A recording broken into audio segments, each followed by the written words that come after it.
how much mechanical fuel pump power do you really need? You're gonna find out this time on Engine Masters.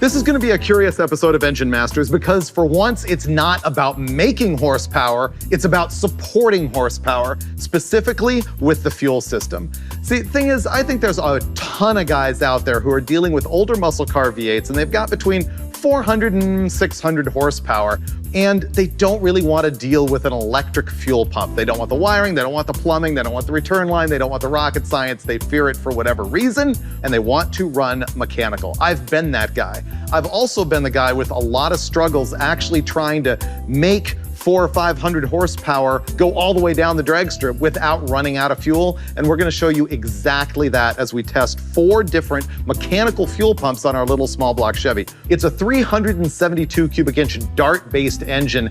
And have a look at this graphic from a prior episode when we were running it with a killer Era Motive electric fuel pump. And you can see that this thing uses AFR heads and a big hydraulic roller cam to make about 480 pound-feet of torque and 510 plus horsepower, and it runs all the way out to 7,000 RPM. We're not only going to run the thing on the dyno, but we're gonna slow it down to make it suffer even more as far as fuel consumption goes. Normally, we will pull these things at 300 RPM per second. We're gonna run this at 200 RPM per second, so it's a good long dyno pull that is gonna consume as much fuel out of the bowls of the carburetor as possible to test these 4 pumps. Now, I got all of these at Summit Racing. Here was my logic. This one right here flows 20 gallons per hour. That is little itty bitty tiny not good enough. So that's gonna be number 1.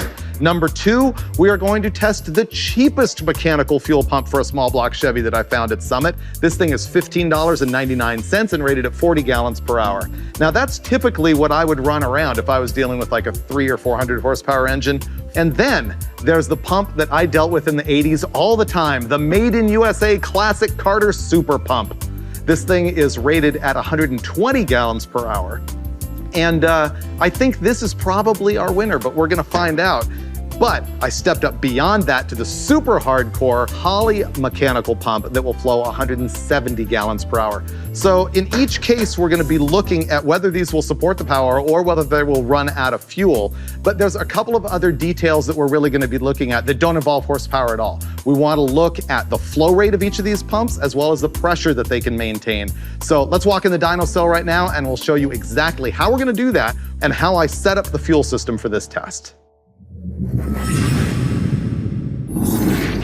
Now we've got this whole shebang hung on the dyno, and I really got to thank Troy Goldie here at West Tech. You don't often see him on camera, but he does a lot of this physical labor. So we got this thing all sorted out now with how we're going to test it. We're not really looking at horsepower this time. We want to look at fuel flow and pressure, and here's how we're going to do it. This little doohickey right here is a fuel turbine. So the gasoline comes in and the gasoline flows out of it. And it's got a little wheel in there that counts like units of measure going past it and converts that into pounds per hour of fuel flow. And so that's how we're gonna be tracking the fuel flow. Now the fuel system has a gas tank on the other side of the wall and this AN line that comes up here to the fuel turbine. And for the purposes of this test, I've got 5/16 rubber line coming all the way around over here. And I made sure to run a whole bunch of it. I got 25 feet of this stuff, so it's just like it was in a car, or worse than if it was in a car. And we come around here and you can see that I've got it now connected to a mechanical fuel pump, which we've never run on the dyno. This is kind of unusual. So up here at the engine, you can see the second sensor that we're going to be using in this test, which is fuel pressure right here at the float bowl. So you're gonna be able to see pressure at idle when the float is up and the bowl is full and the needle and seat is closed. And then you're gonna watch what happens as that float bowl runs out of fuel, the float drops, and the pump starts to flow fuel through the engine. You'll see how the pressure drops right there. So that's our 2 sensors, the turbine up there and the pressure sensor here. Now let's look at the specific fuel system we're gonna start with. This fuel pump is the lamest mechanical pump I could find for a small block Chevy at Summit Racing. You can actually sort by gallons per hour or select by gallons per hour. And I found one that was 20. It's an application for like a 50s 283 Chevy or something like that. It's terrible. And to make it worse, it's got 1/8-inch ports in it. 1/8-inch pipe thread is the inlet and outlet port on this pump. And the fittings that we got in it are actually for 1/4-inch rubber line. And so it's the worst case scenario. We've got it coming out of the pump into a Fram G2 regular old fuel filter through this little whoop-de-doo, and then we split it off and we've got one going to the primary bowl, one going to the secondary bowl. So this is a very typical system that you would see in your average car, except for the fact that we've got that spectacularly weak fuel pump on it. We're gonna fire it up right now and find out how 20 gallons per hour of flow can hang with an engine that makes north of 500 horsepower.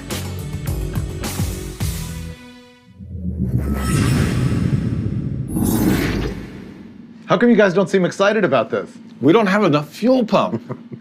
Well, that's the thing. It's a test we've never, ever done before. We're going to learn stuff. I think it's cool. I didn't know they made a pump that cheesy and small. 20 gallons per hour? We're putting the fittings in it. Yeah. I mean, it's smaller than like a pencil. It's an 8-pipe fitting. It's scary is what it is. And what really scares me is this is a pretty good motor. So I'm not liking this much at all. I know, because it's going to go lean at the top end. You're going to have to be on it when the float bowl starts to run dry. You're going to have to be lightning brûlée on the shutoff. It'd be funny, though, if it was enough. So what was the application for this fuel pump? I don't even know. I just went to Summit and found the lamest gallon per hour that they offered, and this is what it was. It was like for a 265 Chevy or something like that? It's like for a 283 or something, and what's funny is that it was actually $60 pump. It's like the next pump we're going to test was $15. This one was more expensive to be worse, but I wanted to see how bad it could get.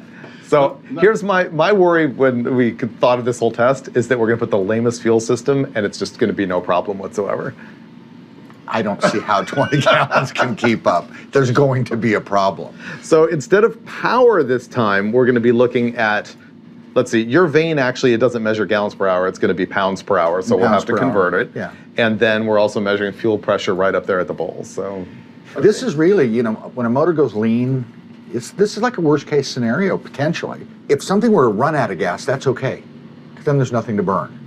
Right. When something goes lean, and it's lean enough that it loses power, but it still runs. Yeah. Well, but I think we've all had the experience of being in a car that doesn't have a quality fuel system, and you're on it, and it just sort of goes, "Whoa." It doesn't shut off. No, that's bad. It's just running off a vapor of fuel in the bowl. It's running off fear is what it's running off. Yeah. So fire it up, and let's find out if the 20-gallon per hour mechanical fuel pump can serve 500 horsepower. Are you sure you want to do this to me? It's not my motor. Oh, it will be as soon as we're done if you heard it. You bought it, Freiberger. You broke it, you bought it.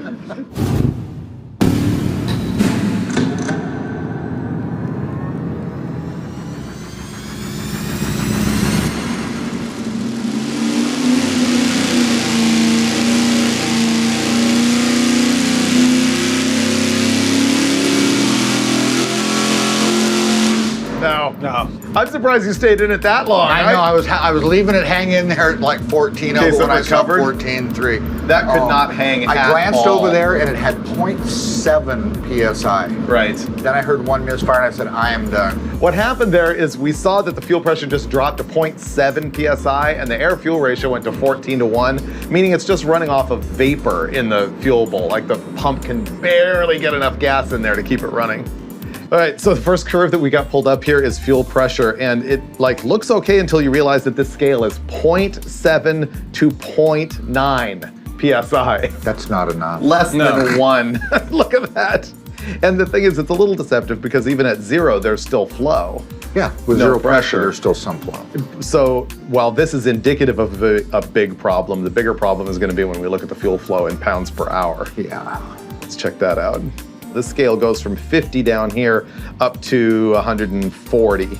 And the most that we saw is 135, but I think the thing you predicted, both of you guys did, was that it just flatlines at a certain point, and it's at a very low RPM. At 40, 250 RPM, the fuel pump is just not keeping up. That's all there is. Basically, it won't flow any more fuel with more RPM. It's just done. Yeah, my determination is that pump is inadequate. Well, yeah, and it's also a pump nobody Genius. ever Genius. is going to use. I mean, This was just for the point of making a sample for the audience to see how bad it's bad. One thing for sure, nobody's going to pay $65 for it. No, they're not. So the next thing, I don't think we should bother trying to upgrade this fuel system at all. Let's go straight to my $15 pump. And this is basically just a replacement pump.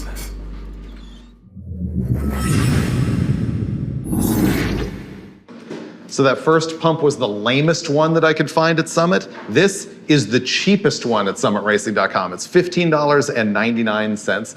It's a Carter pump. It's rated at 40 gallons per hour, and they claim that it'll make 7.5 to 9 PSI. So You just shot me with gasoline, Steve-O. It's kind of what mechanical fuel pumps do. feel the burn. What, was the aim proper?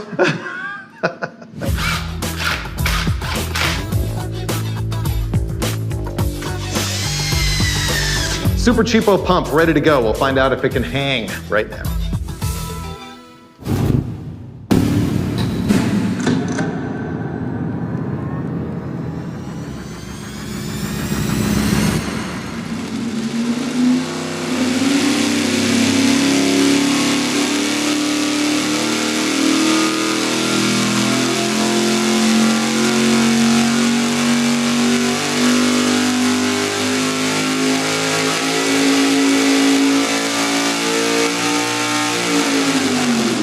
Looked like it dipped immediately, and at one point it came up and then dropped again, almost as if it had filled the bowl and then the bowl dropped again. Yeah, I saw a little bit of that wiggling. I'm not quite sure why. But Let's look at the fuel pressure curve.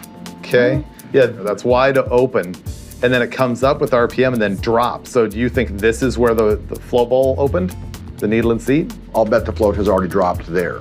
You know, it's probably moving some in the bowl, but it's basically going to be pretty low the whole time. Let's have a look at the flow and see if it flattens out like that other one seemed to. You know, the thing is, honestly, here is what's happening here is not necessarily what's going to happen in the car. Think about G-forces. They actually say when you're doing a killer drag race car that the weight of the column of fuel in the hose between the tank and the carb, when it launches, it's pushing back the other way. It is. That's why the difference. Pro Stock cars launched so hard that they finally allowed them to move the tank from the rear of the car to the front of the car. So Because they were having so many fuel issues. So now Yeah. it's helping it, back when they were carbureted, helping it get to the carburetor than holding it back away from it. This looks a whole lot better than 130. Yep. Now we're looking at the curve of fuel flow through that little vein or turbine that I showed you. And you can see it's sort of sketchy down here, and it starts to level out right around 5,000 all the way to 7,000 RPM. It's fairly consistent, and it peaks at 231, which is actually how many gallons per hour? 38. 38. Wow. And that's rated at 40. That's So what the engine needs. yeah, basically what I'm deriving from this is that this pump is just adequate. Just barely. It's just right at adequate. So 40 gallons per hour for a 500 horsepower engine. It seems to be able to keep up, at least for the duration of this dyno pull. Now, if we were climbing the Grapevine at wide open throttle or on a drag strip or Pikes Peak, it might be a different story. Bonneville. On the dyno, this thing is actually hanging. Ready to move up to the next one? A real pump? Yeah. Okay. Let's go.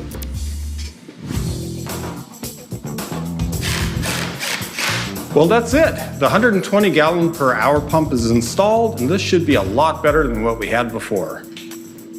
I like standing here and watching you work, though. You know what? It's not work. It's almost like play. It's like being on a paid vacation when I come here.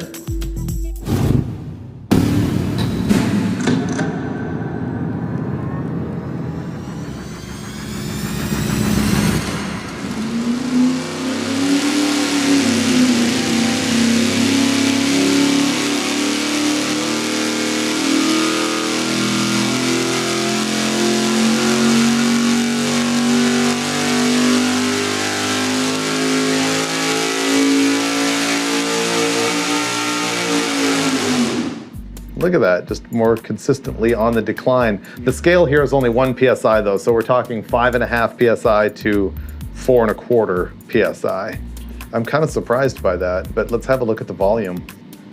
Okay, interesting. That's really nice and smooth.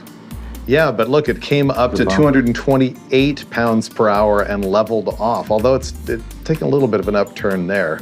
What, didn't the other one level at the same point? Let's take a peek. The $15 one? Let's overlay. Oh, interesting. So red is our $15 40 gallon per hour pump, and black is our $90 120 gallon per hour pump. This is starting to bring some things to light. Wasn't the pressure up and down kind of wildly in there too? So I wonder if it's a matter of flow affecting pressure or pressure affecting flow. Pressure affecting flow, I would imagine. Yeah, the more expensive pump, more stable. But both pumps at 7,000 RPM were very similar in output, pressure-wise. Because that's what the engine wants. That's what I was going to get to. Has nothing to do with pump. We've leveled out here because that's what the engine's going to consume, not what the pump is capable of putting out. We can put a 900 gallon. I agree as far as pounds per hour, but PSI is going to depend on whether the pump capacity can keep up with the engine demand. It served the needs of the engine at the same rate as the $15 pump, but your concern about the fuel pressure is what I'm trying to wrap my head around. And here's something we haven't yet considered. Let me guess. Maybe this 120 gallon per hour pump can't deliver that pressure because we're making it suck through that 5/16 hose. Yeah, at some point in Using time, the small hose fuel is the line. restriction. So should we run this pump again, but run 3/8 hose the whole way instead of the 5/16? Absolutely. Sure. So we agree. Yeah. Let's do it. So there you go. We made a change, removed this 5/16 inch fuel line and installed 3/8. You can see that it's bigger. So we're gonna go test now and find out if it makes a difference in that pump's ability to make flow and pressure.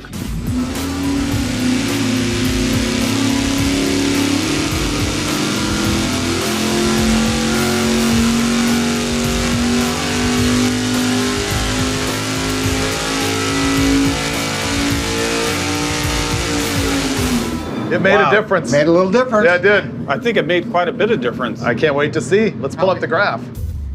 There you go. That is the difference between 5/16 fuel hose in red and 3/8 inch line in black. Dulcich and I were all the time saying, man, people overkill fuel systems. You don't need all that stuff. But the 3/8 line thing, I believe in it more now. Oh, yeah. You I really mean, do need the 3/8 Seeing line. is believing. Yeah. Look at that. That's the coolest thing I've learned so far to date. 3/8 hose wins. Now we're on to the next pump.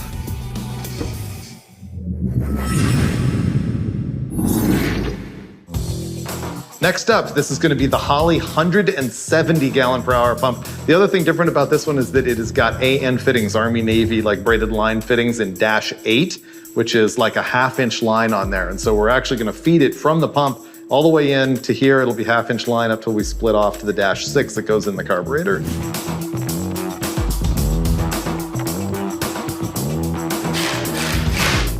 This is a fuel pump at 170 gallons per hour that I would never actually purchase for this engine. You wouldn't? Why? It would be, if I was a normal guy with this engine, I'd be go, this is overkill, I don't really need that. I would have bought that last one. I think I would probably consider this purchase. Really? Yeah. We haven't even seen what it does yet, but I would buy this pump or something similar like the Striegel pump or something, something double diaphragm. I think Edelbrock also makes one that's 170 gallon or so. Well, let's fire it up and find out what happens. I mean, we know that it's already good enough. Maybe this will be better.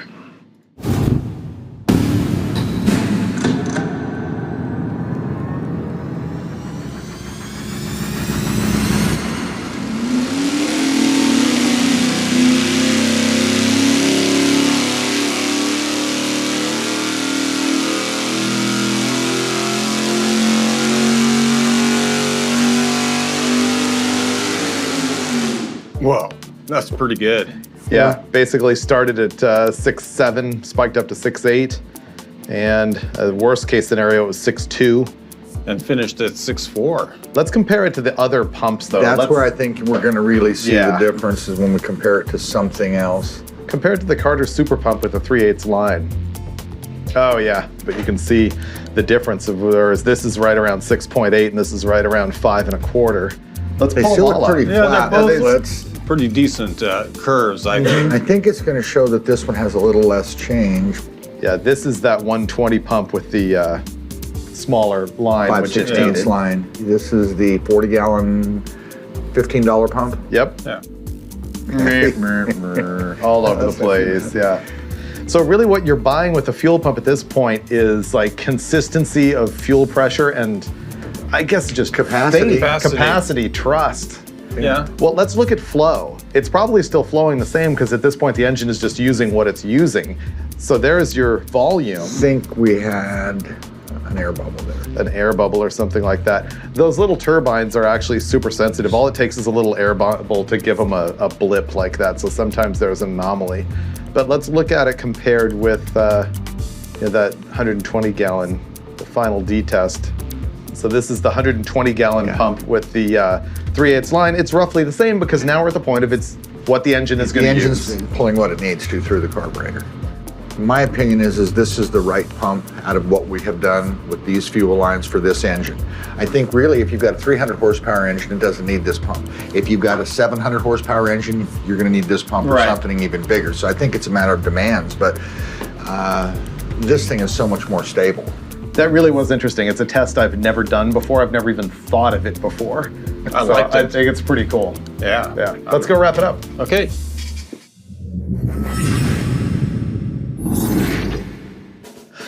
Dulcich, man. What? I feel like I've taken a blow to my persona. Really? A punch in the gut? Yeah, I really wanted to be able to walk out of here like the crotchety, naysaying dinosaur and go, you don't need a trick fuel system. I can run 500 horsepower on any fuel pump. I really wanted to be that guy. It was kind of why I set up the test. Oh, I know, but you found out you were wrong. I was completely wrong. I can't do it. Why? I actually knew I was going to be wrong, but I was hoping that I was closer to right. How's your persona holding up? I'm pretty good. Really? Yeah. Because I thought for sure you would be on my side. You'd want to see this turd actually just cranking out the power.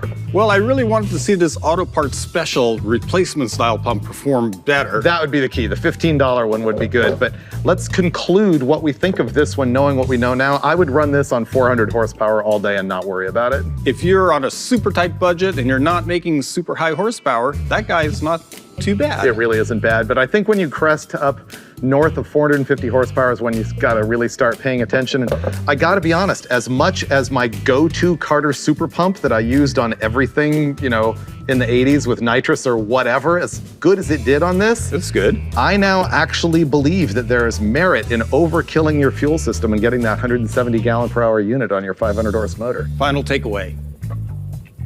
Gonna have to buy the really good fuel pump from now on. And put a good sized hose on it too. Actually, you know what my final takeaway is an idea for a future episode of Engine Masters, which is, can we make 1,000 horsepower through a mechanical fuel pump? That would be cool. Oh, I'd like to try it. And I'm actually kind of working on that. I've got an engine coming together. So if you want to follow along and see that as it develops before it's a future episode, well then stay tuned to us on social media. Of course, you can follow the show. We're Engine Masters on Instagram, Hot Rod Engine Masters on Facebook. He is Steve Dulcich on Instagram. The man, the myth, the legend. I would be David Freiberger. Steve is going to be Dino Brule. Follow us all because there's good stuff all month long in between the required watching of episodes of Engine Masters on Motor Trend. Ah! You gave me an eye full of petrol. How dare you? The nerve of that man. I shot you in the pants before. How many ways can you... I really didn't. I would never have done that on purpose. Maybe in your pants, but How not many in ways your can you eyes. spray good old Dulcich with petrol?